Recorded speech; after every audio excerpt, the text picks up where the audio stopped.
Commander Ryan stepped off the shuttle and onto the alien ground with careful steps. The air was heavy, carrying the scent of stone and ash, as if the world itself had not taken a breath for many years. Before him rose the great palace of Thaler, the seat of power for the alien empire that had once stretched across 100 stars. The structure was carved into a mountain of black stone, its towers reaching so high they vanished into the thick clouds. The human fleet had expected resistance. They had prepared for weapons hidden in the cliffs, for swarms of soldiers rushing to defend their queen. Yet no soldiers came. No sound of movement touched the air. Only silence filled the land, broken now and then by the faint crack of stone shifting under its own weight. Ryan felt the eyes of his squad behind him, but they stayed outside as ordered. This was not a mission of guns and fire. This was something else, though none of them understood it fully yet. The commander alone would enter the palace, and the queen herself would decide what happened next. He passed through the open gates, their iron doors larger than any ship hatch he had ever seen. They were marked with carvings of battles long past, showing alien warriors standing over fallen enemies. Time had worn the carvings smooth, but the pride in them was clear. Ryan thought about how many ages had gone by since these walls were built. Civilizations could rise and fall in less time than it had taken to shape this stone. Inside, the palace was vast.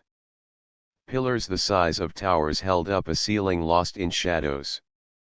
The walls glowed with faint blue light from crystals set in the stone, their soft light reflecting on the polished floor. Each step Ryan took echoed far into the halls, as if the palace itself was awake and listening. He walked deeper, passing statues of alien kings and queens from ages past. Their faces were stern and cold, carved with eyes that seemed to follow him as he moved. The silence pressed against his ears until he almost wished for a voice, even an angry one, to break it. At last, after walking through hall after hall, Ryan came to a set of tall doors. They stood shut, but as he approached, they opened slowly with a deep groan of stone and metal. Beyond them lay the throne room. It was the largest chamber he had ever seen.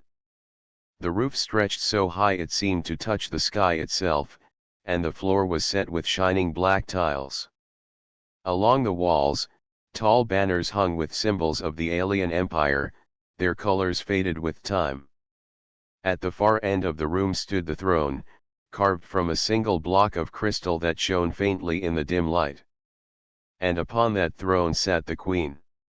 Ryan stopped just inside the room, his eyes fixed on her. She was taller than any human, her form regal and unbending. Her crown, a circle of gold set with dark stones, rested upon her head. Long armor plates covered her body, yet they seemed more ceremonial than for war.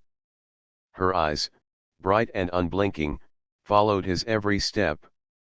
She did not speak. She only watched. The silence of the throne room felt even heavier than that of the halls. Every breath Ryan took seemed loud in the great space. He forced himself to keep walking, each step steady, until he stood halfway across the chamber. He did not draw his weapon. That was not why he was here. Then, without warning, the queen moved. Slowly, with measured grace, she rose from her throne. The sound of her armor shifting echoed like thunder in the chamber. She stood tall, her gaze locked on him, her presence filling the space as if the walls themselves leaned closer to hear her. Ryan felt his chest tighten. Not from fear, but from the weight of the moment. Here he was, a single human standing before the ruler of a powerful empire. The fleet outside waited for his return, unsure if he would walk out alive. Yet now, in this silent throne room, nothing else existed but him and the queen. She had risen when she saw him. That alone meant something. The question was what it meant. The queen stood in silence, her tall figure rising from the crystal throne. The air in the vast chamber seemed to change with her movement, heavy yet alive, as if the palace itself breathed with her. Commander Ryan kept his eyes fixed on her, his stance steady though his heart beat hard inside his chest. For a long moment, neither of them spoke. The banners along the walls stirred faintly in the draught, and the crystals in the ceiling gave off their steady blue glow. Ryan felt the weight of history pressing down on him. This was not only a meeting of two leaders. It was a meeting between two worlds. At last, the queen's voice filled the throne room. It was deep, strong, and carried the rhythm of command. "Human," she said, shaping the word with care. "You walk unarmed into my hall. Do you know where you stand?" Her language was not his own, yet the translation device on his arm hummed, turning her words into clear speech. Even so, Ryan could sense the sharpness behind them. "I know," Ryan answered. His voice echoed across the chamber, smaller but firm. "I stand in the heart of your empire. I came not to bring fire, but to speak." The queen tilted her head slightly, studying him with eyes that seemed to pierce straight through his thoughts. She stepped forward, her armor making a soft, steady sound on the polished floor.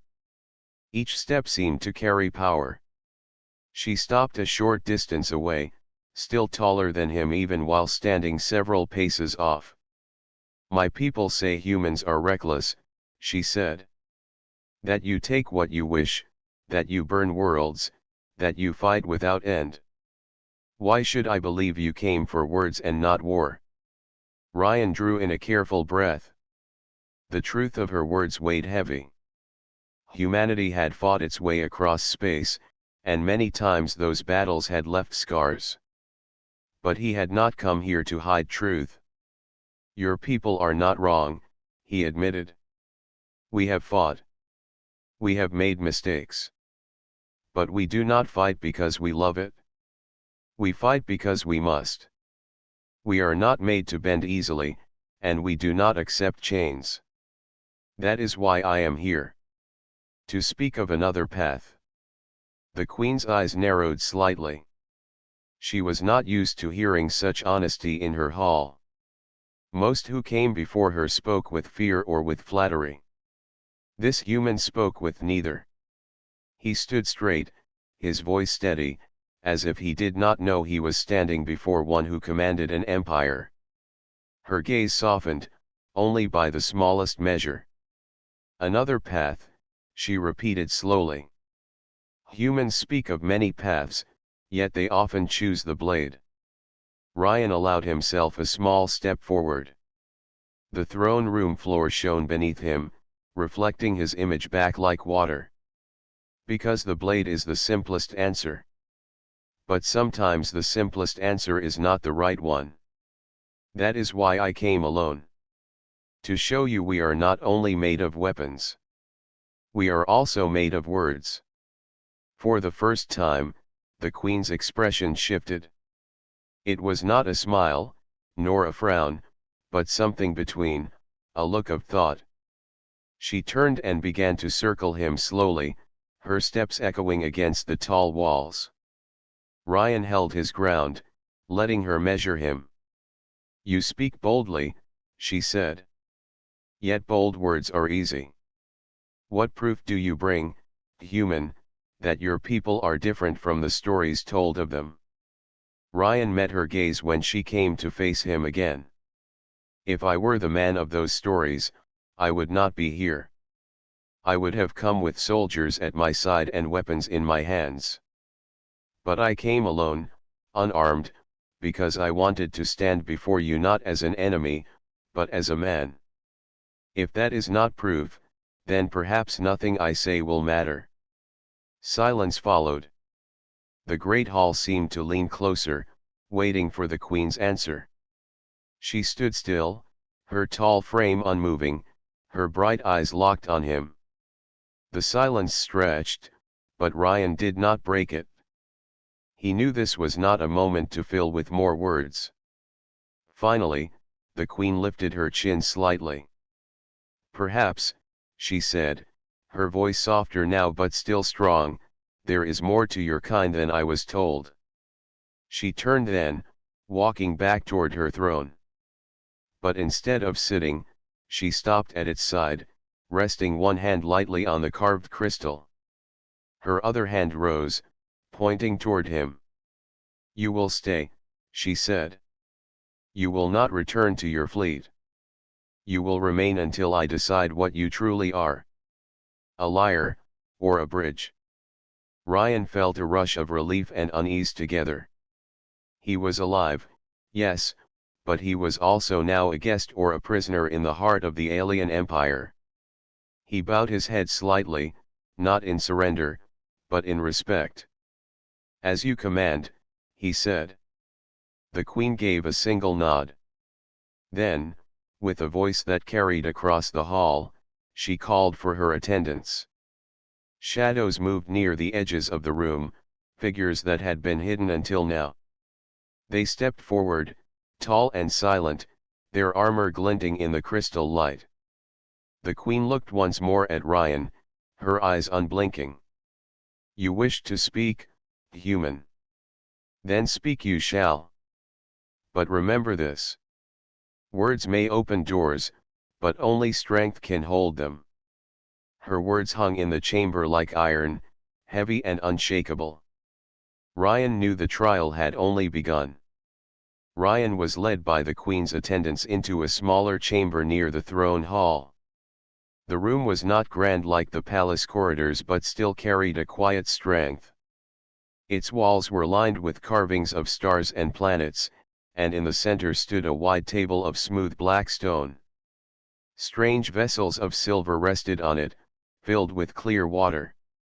The attendants placed Ryan across from the throne-like seat prepared for the queen. They stepped back and faded into the shadows, their glowing eyes watching in silence. Ryan sat carefully, his back straight, his hands resting calmly on the table. Moments later, the queen entered. She did not wear a crown now. Instead, her long dark cloak trailed behind her as she moved to her seat. When she sat, the chamber grew still, as if the very air waited for her words. Her gaze fixed on Ryan. "You stand in my hall, human, not as a slave, not as prey, but as one who dares to speak. Few are allowed such a chance. You will tell me why?" Ryan nodded slowly. "Because if we fight without words, the war between us will never end. Your people and mine will bleed until neither remains strong. But if we speak, even once, there may be another way." The queen studied him, her sharp features unreadable. Her fingers tapped lightly on the stone table, the sound echoing like a slow drum. "You admit your people fight without end. Why should I believe you seek peace now?" Ryan leaned forward slightly, his voice steady. "Because survival is not enough. Humans are not made to live only in fear or in war. We build, we create, we endure storms not only with our strength but with our minds. We are not perfect, but we are more than the battles we fight." The queen's eyes narrowed. "Your kind once attacked my fleets without warning. You call that imperfection. I call it hunger." Ryan did not flinch. "Yes, we hunger. But hunger is not always for conquest. Sometimes it is for knowledge, for new horizons. We search the stars because we cannot remain still. That same hunger can destroy, but it can also lead to growth. The question is what we choose." A silence followed. The queen leaned back in her seat, her gaze thoughtful. She was not used to hearing such honesty. Most who spoke before her twisted words to hide weakness or begged for mercy. Yet this man spoke as if he stood on even ground with her, unshaken by her presence. Tell me then, she said at last, her voice low but sharp, what do humans offer my empire? Why should I let your kind live within the stars my people claimed long before you? Ryan held her gaze, refusing to look away. Because your empire is tired. I saw it in the empty halls, in the silence of your city. You have strength, but your people no longer rise with fire in their hearts. My people are young among the stars, yet we carry a flame that does not die. We endure, we adapt, and we refuse to bow. That flame could burn against you, or it could burn beside you. That is why I am here. The queen's attendants shifted slightly at his words, but she raised a hand and they stilled. Her bright eyes remained fixed on him, searching his face for falsehood. Yet she found only calm determination. You speak as if your kind holds something greater than mine, she said. Do you claim humans are stronger than my people? Ryan shook his head. Not stronger. Different. Your empire is like the mountain, ancient, unshaken, proud. Humanity is like the river, restless, cutting its way through stone, finding paths where none exist. A mountain may stand for ages, but even mountains can crack. A river never stops. That is what makes us human. For the first time, the queen was silent, not in judgment but in reflection. Her eyes softened, only slightly, as if his words had touched something buried deep within her. She rose slowly from her seat and walked around the table, her cloak brushing across the floor. She stopped beside him, tall and commanding, her presence overwhelming yet no longer hostile. A river, she repeated quietly. Unstoppable, shaping even the stone. Perhaps that is why your kind troubles every empire it touches. Ryan turned his head to look up at her. Or perhaps that is why we could build something greater, if given the chance. The queen's gaze lingered on him, weighing his words. Then, with a slow nod, she stepped back and returned to her throne-like seat. You speak well, human, she said at last. Better than I expected. But words are only the beginning. My people do not bow to rivers or mountains without proof. If you wish to stand as equal, then you must face more than talk. You must show me the truth of your kind. Ryan's jaw tightened, but he inclined his head. Then I will face whatever trial you set before me. The queen's eyes gleamed with a light that was neither anger nor kindness, but something far more dangerous, curiosity.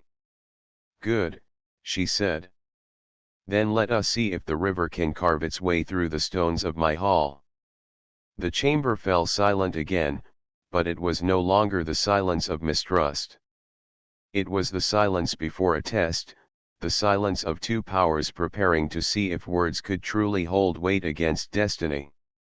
The next day, Commander Ryan was brought into a great circular hall deep within the palace. Unlike the throne room, this chamber was bare, its walls smooth and plain. The ceiling rose high above, and the floor was marked with ancient patterns of rings and lines, symbols of trials that had been held here for centuries. Torches burned in the corners, their flames throwing shadows across the walls. At the far end, the queen stood with her attendants.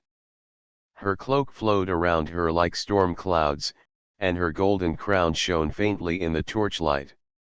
Her voice carried across the chamber. Human, she declared, you have spoken with boldness, and your words have carried weight. But in my empire, words are not enough. You must prove your strength not with armies, but with yourself. You will face my guardians in trial. If you endure, your voice will be heard. If you fall, your words will be forgotten. Ryan stood tall, his hands steady at his sides. He had expected this. The queen's eyes searched him for hesitation, but she found none. The heavy doors at the opposite side of the hall opened, and 3 figures stepped through. They were the Queen's chosen guardians, taller and stronger than ordinary soldiers. Their armor gleamed silver, their faces hidden behind masks carved with fierce designs. Each carried a weapon, one a long spear, another a curved blade, and the last a heavy staff. They formed a triangle around Ryan, their steps echoing on the stone floor. The Queen lifted her hand, and the hall grew still. Then her hand fell, and the trial began. The guardian with the spear struck first, moving with surprising speed for his size. The sharp point shot toward Ryan's chest. Ryan leapt to the side, the spear sliding past him with only an inch to spare. The second guardian swung his curved blade, but Ryan ducked low, feeling the air above his head split as the blade cut past. He had no weapon. The Queen had not given him one. Yet he did not panic. He knew that strength was not only in steel. Strength was also in the mind. The spear came again, stabbing forward in quick thrusts. Ryan shifted his footing, making the strikes miss by small margins. He moved carefully, not wasting energy. The guardian with the staff tried to strike from behind, but Ryan dropped low again, rolling across the floor. The staff cracked against the stone where he had stood. The guardians pressed him from 3 sides, their weapons flashing in the torchlight. But Ryan's movements were quick and sharp. He let them come close, then slipped away at the last moment. His mind raced, searching for patterns. He saw how the spear always lunged too far, how the blade swung wide, how the staff took time to recover after each strike. He smiled faintly. They were strong, yes, but they were predictable. When the spear came again, Ryan caught the shaft with both hands, twisting his body. He pulled the guardian forward, using his own weight against him. The armored warrior stumbled, and his spear scraped against the floor. Ryan kicked it hard, sending it skidding across the chamber. The crowd of attendants stirred, their whispers echoing like wind. The Queen raised her hand, and silence fell again. Her eyes glimmered with interest. Now the guardian with the curved blade rushed forward, striking in rapid arcs. Ryan stepped back, each swing narrowly missing him. He waited for the wide strike he had seen before, and when it came, he ducked beneath it, then rammed his shoulder into the guardian's chest. The alien staggered back, unprepared for such a direct move. The curved blade slipped from his grasp and clattered onto the stone floor. 2 weapons gone. Only the staff remained. The last guardian spun the heavy weapon with skill, each swing creating a wall of force. Ryan circled him, keeping his distance, watching the rhythm. He knew he could not block such strength. Instead, he had to break the rhythm. The staff came sweeping across, and Ryan dropped flat to the ground. The weapon hissed past above him, too slow to correct. In a heartbeat, Ryan rolled forward, grabbed the guardian's leg, and pulled hard. The warrior lost balance and crashed onto the stone floor, his staff flying free. The hall filled with gasps. The 3 guardians lay disarmed, struggling to rise. Ryan stood in the center of the chamber, his chest rising and falling, sweat shining on his forehead, but his eyes calm and unbroken. The Queen stepped forward, her cloak brushing the ground. She looked at the guardians, then at Ryan. For a long moment, she said nothing. Then her voice rang out, deep and steady. You had no weapon. You had no shield.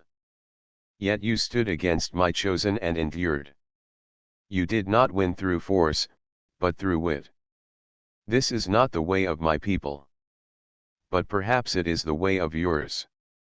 Her attendants bowed their heads in silence, though their eyes lingered on Ryan with new respect. The queen's gaze softened slightly.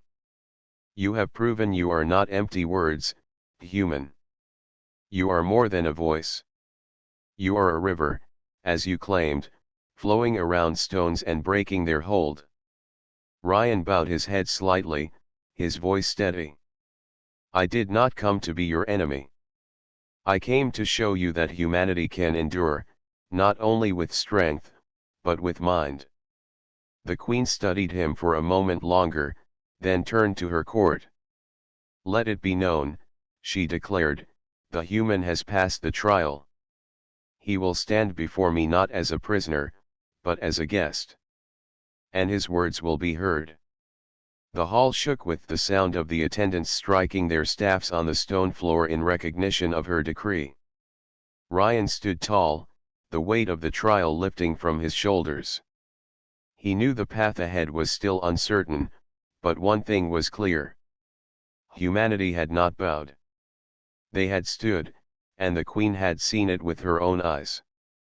The trial chamber had fallen silent after the queen's decree. The guardians withdrew, their weapons left behind, and the attendants vanished into the shadows. Ryan remained standing in the center, his breathing calm though his body still ached from the test.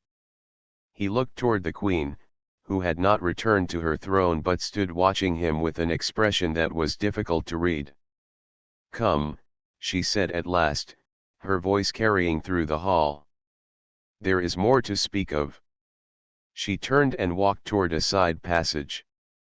Ryan followed, his footsteps echoing behind hers. They moved through a long corridor lit with soft crystals, until they entered a smaller chamber with tall windows that opened to the alien sky. From here, the ruined city of Thaler stretched out in every direction.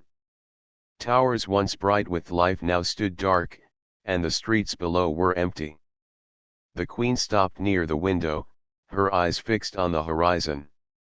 For a long while, she said nothing. Ryan waited, letting the silence settle. He sensed this was not the voice of a ruler giving orders, but of a leader preparing to reveal something deeper. At last, she spoke, her words low but heavy. You saw my palace. You saw the empty halls. Do you know why they are so quiet? Ryan shook his head. No, but I wondered. Her eyes remained on the horizon. Because my empire is fading. Once, our fleets filled the stars, and our voices carried across 100 worlds. Now we hold only fragments. My people grow weary of endless battles. They no longer rise with the fire they once carried. They look at me, their queen, and they see power, but not hope. Her words hung in the air, like a truth rarely spoken aloud. Ryan felt the weight of them. He could see it now. The silence was not only the silence of stone halls. It was the silence of a people who had lost their spirit. The queen turned to face him, her bright eyes locking on his. You spoke of humanity as a river, unyielding, cutting through stone. My people were once like that. Now, they are the stone, proud but unmoving. We are strong, but strength without purpose is hollow. She stepped closer, her voice gaining strength again. So I will give you an offer. You may leave, return to your fleet, and take your stories with you. Or you may remain, and stand beside me. Together, perhaps our peoples can build something greater than war. Ryan's chest tightened at her words. It was not a command, nor a demand for surrender. It was an invitation. And it carried risk. He studied her carefully. Why me? Why humans? The queen lifted her chin. Because you came alone, unarmed, and you stood where many would have fallen. You spoke boldly, but with honesty. And you endured the trial without fear. My people see power only in weapons. But you showed another kind of strength. Perhaps that is what we need. Ryan stepped to the window, looking out at the city below. The broken towers and silent streets reminded him of ruins he had seen on other worlds, places where once great powers had fallen. Humanity had its flaws, but it had always risen again, stronger after each storm. That was the fire the Queen had seen in him. If I stay, Ryan said carefully, I will not be your servant. I will not bow to a throne. Humanity bows to no one. But I will stand beside you, if you mean what you say. The Queen's gaze sharpened, but there was no anger in it. Instead, there was something rare respect. I do not seek another servant, she replied. I seek an equal. Someone whose flame may burn beside mine, not beneath it. They stood in silence for a moment, two figures from two very different worlds, yet bound by the same truth, both carried the weight of their peoples, and both faced futures uncertain. Finally, Ryan gave a firm nod. Then I accept your offer. Humanity will not stand as your enemy if there is a chance to stand as your ally. The Queen's eyes softened, though her voice remained strong. Then let this be the first step. The river and the mountain, together. Outside, the alien sky shifted as the sun dipped lower, painting the horizon in deep red light. The ruined city seemed almost alive again, as if it too waited for what was to come. The Queen turned back toward the hall, her cloak trailing behind her. Come, human. My council will not accept this easily. They will see danger in you. But they will hear my voice, and they will hear yours. Together, we will face them. Ryan followed, his steps steady. The path ahead would not be simple. Suspicion, anger, and fear would rise from both sides. But for the first time since landing on this world, he felt that the silence of the palace might soon be broken not by war, but by something new. As they walked side by side, a thought settled firmly in Ryan's mind. He had entered the throne room of the alien queen, prepared to face death. Now, he walked beside her as something far greater, a partner in a choice that could shape the stars. The Queen's council gathered in a chamber larger than a battlefield tent but smaller than the throne hall. Its walls were curved stone, carved with images of old victories. Around a long oval table sat 12 of the Queen's most trusted advisors, each cloaked in dark colors, their faces sharp and serious. Their eyes followed Ryan the moment he entered beside the Queen. The room was filled with tension. Whispers broke out, rising like waves against the silence. Words in their alien tongue carried doubt and anger. The Queen raised her hand, and at once the room grew still. She took her seat at the head of the table. Ryan remained standing at her side. One of the counselors leaned forward, his voice firm. Your Majesty, why is this human here? He is not of our people. He is the enemy. His kind has brought fire to the stars we call our own. The Queen's gaze cut across the table. He is here because he has proven himself. He faced my guardians and endured. He spoke with honesty when others would have begged or lied. He is here because I have chosen to hear him. A ripple of unease moved through the council, but no one dared speak over her. At last, another counselor rose. She was older, her crown of silver bones showing her long service. Her voice was low but sharp. Even if he speaks well, his kind is dangerous. Humans do not bend. They spread. If we give them one hand, they will take both arms. Why risk what remains of our empire? The Queen turned her eyes toward Ryan. Answer her, she said simply. Ryan felt the weight of every gaze in the chamber. He took a step forward, his voice steady though his heart beat fast. You fear us because we do not bend. That is true. We are restless, and we do not stop. But that is not always a curse. It can also be a gift. Where others grow tired, we endure. Where others fall silent, we rise again. You call that danger. I call that hope. The counselors stirred, some frowning, others listening with curiosity. Ryan continued, his words clear. Humanity does not bow. But we also do not seek endless ruin. If we only wanted war, we would not be here in this chamber. I would not stand unarmed beside your queen. I came because I believe survival is not enough. We must live with purpose. If you give us trust, we can give you fire again, not fire that destroys, but fire that builds. The older counselor shook her head. And what if you betray that trust? Ryan met her gaze without fear. Then hold us to our word. Judge us not by fear of what we might do, but by what we choose to do now. Every empire faces a choice: cling to old strength until it fades, or reach for something new. Humanity is not asking to rule you.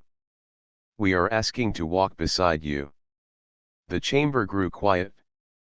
The counselors exchanged glances, their eyes troubled, their thoughts turning. His words had unsettled them, but they had also struck something deeper. Finally, the queen rose. She stood tall, her presence filling the room. You hear him, she said. You see his flame. I do not ask you to love his kind. I do not ask you to forget the wars. But I tell you this, if we turn from him now, we turn from the only path that may save us from silence. Our empire is fading. Alone, we may crumble. Together, we may endure. The counselors lowered their heads. Some in respect, others in reluctant acceptance. None spoke against her further. When the meeting ended, the queen led Ryan into a quieter hall. The tension of the council chamber faded behind them. She stopped near a tall window where the alien moon hung above the city like a silver shield. You stood firm, she said. You did not speak as a servant. You spoke as one who believes in his own strength. That is the human answer I wish to see. Ryan looked at her, his voice calm. I could not bow, even if I tried. It is not in us. But I can stand beside you, and that is worth more than bending. The queen's eyes softened, though her voice remained steady. Then we take the first step together. From this day, you will not be my prisoner, nor only my guest. You will be my ally. What we build will not be easy. The storms will come. But I believe your kind does not fear storms. Ryan allowed himself a faint smile. We do not. We have walked through them too many times. They stood there in silence for a moment, watching the moonlight spill across the ruined city. For the first time, the silence did not feel heavy with decay. It felt like the pause before something new. The queen turned at last, her cloak sweeping across the stone floor. Then let us begin. The galaxy will not wait. If we are to rise, we must rise now. Ryan followed, his step steady. He had given his answer, not with weapons, but with truth. And the queen had heard. The first rays of light touched the alien city as Ryan stood on the balcony of the queen's tower. Below, the broken streets stretched far, filled with shadows of what once had been a proud empire. Now, banners were being raised again, their colors stitched with care, no longer symbols of fading pride but of something that might yet grow stronger. The queen stepped beside him, her tall figure wrapped in a cloak of silver thread. Her voice carried both strength and calm. The council has not forgotten their doubts, but they cannot ignore what they have seen. You stood before them without fear, and that has left a mark. Ryan nodded, his eyes on the horizon. They will still test me. I know trust is not given so easily. The Queen gave a faint smile. That is true. But you will not face these tests alone. Her words carried a weight deeper than loyalty. Ryan knew she meant them.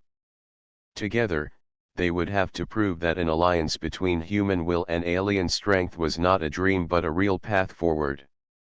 That day, the Queen called her people to the great plaza before the throne hall. It had once been a place of celebration, later a place of silence, and now it was filled with thousands who gathered to hear her voice. The banners hung high, and the air trembled with expectation. Ryan stood near her side, though not upon her throne. The Queen raised her hand, and a wave of quiet passed over the crowd. My people, she began, her voice carrying across the plaza, you have known the weight of loss. You have felt the silence of halls that once sang with victory. But I tell you now, our story is not over. A new chapter begins, and with it, a chance for fire once more. The crowd murmured, their eyes shining with hope and doubt. She lifted her staff and continued. Beside me stands one not of our blood, but of another race. A human. You know their kind. You fear their endless drive, their refusal to yield. Yet it is for that reason I stand with him. Where we have bent under time, he does not. Where we fear the end, his kind sees only the next beginning. Together, we will rise. Ryan then stepped forward. His heart pounded, but his voice was steady. I am not your ruler. I do not come to take your throne.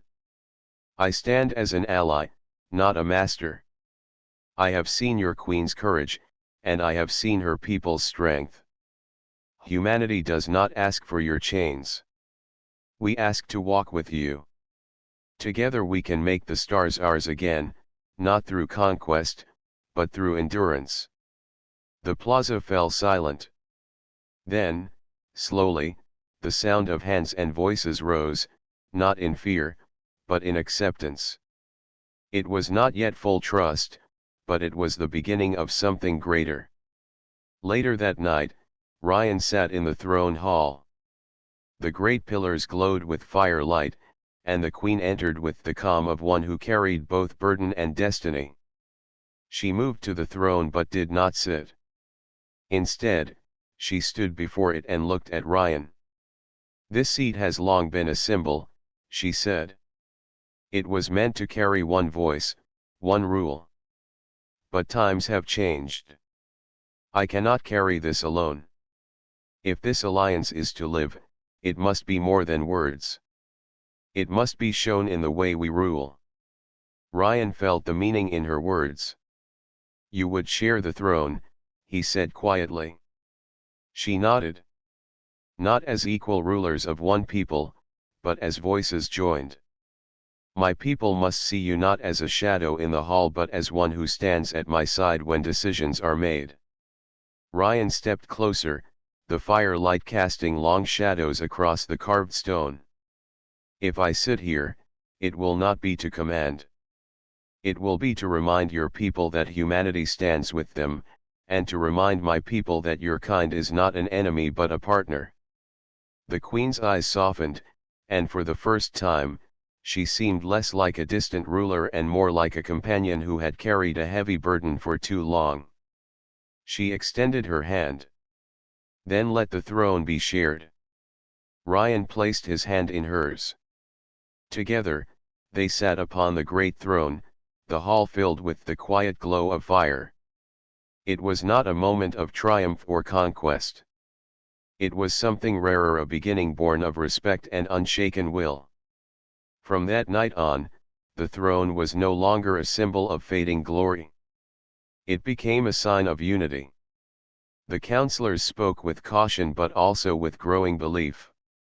The people whispered of change not with fear, but with hope. And across the stars, Where other empires watched, whispers grew as well. The human and the alien queen had chosen to rise together. Their voices would shape not only their people but the course of the galaxy itself. Ryan knew storms would come, battles would test them, and enemies would rise. But he also knew one truth with certainty. Humanity did not bow, and this queen did not break. Together, they would endure. Together, they would rise. And so, the throne was shared, and the story of two worlds became one.